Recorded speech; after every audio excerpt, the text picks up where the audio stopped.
Salam, mari kita berdoa.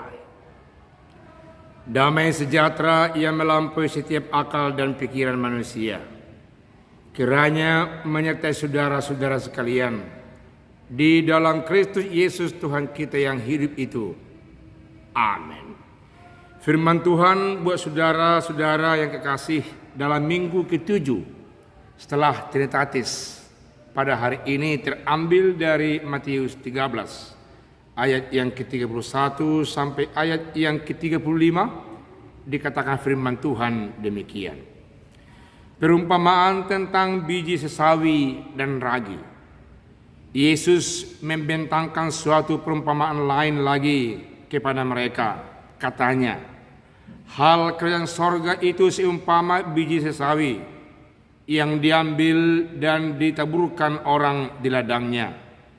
Memang biji itu yang paling kecil dari segala jenis benih, tetapi apabila sudah tumbuh, sesawi itu lebih besar daripada sayuran yang lain, bahkan menjadi pohon, sehingga burung-burung di udara datang bersarang pada cabang-cabangnya. Dan ia menceritakan perumpamaan ini juga kepada mereka.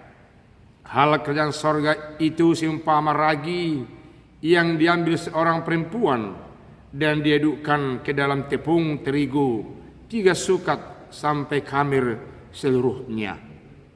Semuanya itu disampaikan Yesus kepada orang banyak dalam perumpamaan, dan tanpa perumpamaan suatu pun tidak disampaikannya kepada mereka, supaya genaplah firman disampaikan oleh Nabi.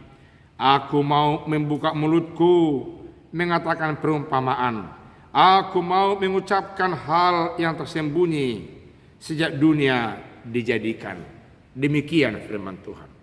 Saudaraku yang kekasih, Yesus sering menyampaikan yang menjadi pokok pikirannya atau apa yang menyampaikannya kepada orang banyak dengan metode memberikan perumpamaan.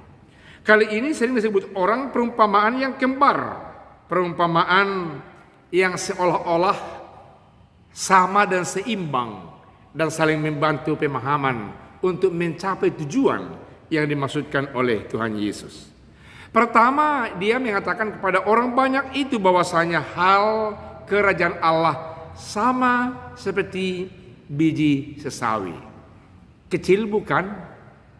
Malah di antara benih-benih yang lain dikatakan benih biji sesawi ini yang paling kecil, dia bisa bertumbuh dan dia bisa menjadi tinggi sampai 3 meter dan dia menjadi besar.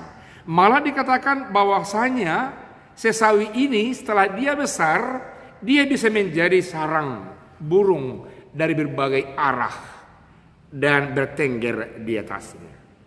Apa hal yang disampaikan oleh Yesus? Apa tujuan yang disampaikan oleh Yesus? Tidak lain dan tidak bukan ada satu tujuan, mau mengatakan bahwa kerajaan Allah itu awalnya kecil, bahwa kerajaan Allah itu awalnya tidak kelihatan. Gerakannya pun memang kecil sekali.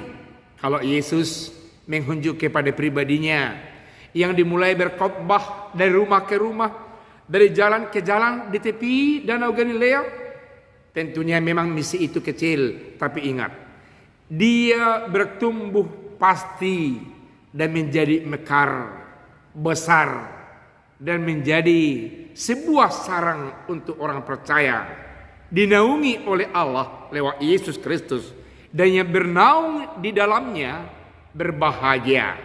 Mereka sungguh-sungguh merasakan kenyamanan kehidupan dalam kerajaan itu sendiri.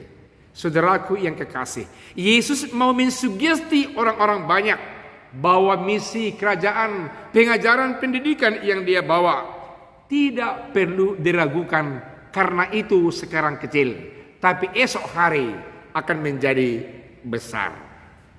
Saudaraku yang kekasih, apa yang menjadi aplikasi firman Tuhan ini, perumpamaan ini kepada saudara dan saya? Misi tetap dibawa, yakni misi kerajaan Allah. Di dalamnya ada damai, ada sukacita. Di dalamnya ada sesuatu yang memperlihatkan nilai Injil kerajaan Allah di tengah-tengah dunia ini. Terkadang dihempas, terkadang ditolak. Namun yang pasti oleh karena dia bermisi untuk mengobarkan damai sejahtera, sukacita untuk semua orang, pertumbuhannya secara pasti akan terjadi, saudaraku yang kekasih.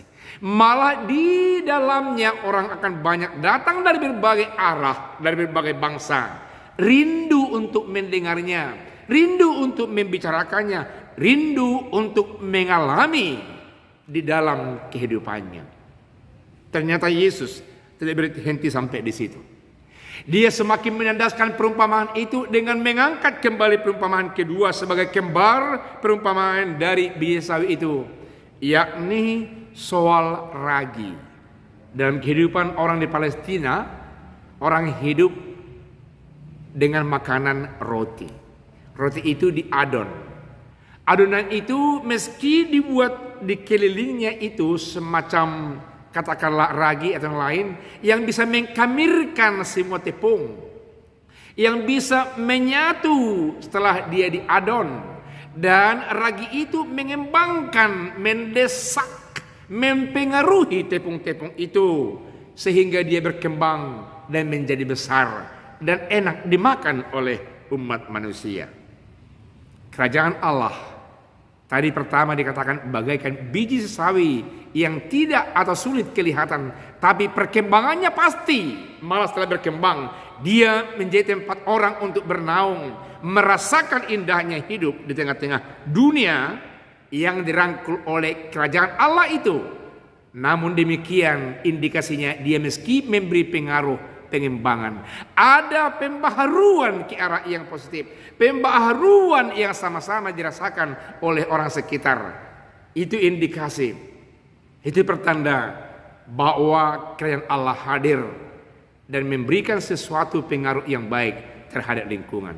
Pengaruh sukacita, pengaruh damai, pengaruh kebenaran, keadilan, pengaruh yang membuat bersama-sama dan selalu mencari nilai-nilai kesatuan kepada mereka. Saudaraku yang kekasih, jangan merasa kecil hati jikalau ada sesuatu tugas saudara yang bernilai bermakna injili. Dari hal yang kecil itu saudara akan berkembang. Karena itu jangan sepele melihat yang kecil. Rawat, hargai, dan senantiasa syukuri kepada Tuhan. Karena itu akan dipakai Tuhan untuk membawa pengaruh yang baik lewat saudara-saudara dan lingkungan saudara-saudara.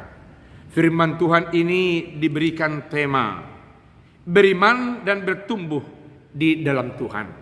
Mari saudara yang kekasih, kecil pekerjaan, kecil misi, tapi pastikanlah bahwa saudara-saudara mengimani itu bersumber dari Allah dan akan memberikan pengaruh oleh karena bertumbuh dengan baik bersama-sama Kristus. Gerejanya bertumbuh dengan baik, saudara bertumbuh dengan baik, anak-anak saudara bertumbuh dengan baik, pelayanan-pelayanan bertumbuh dengan baik.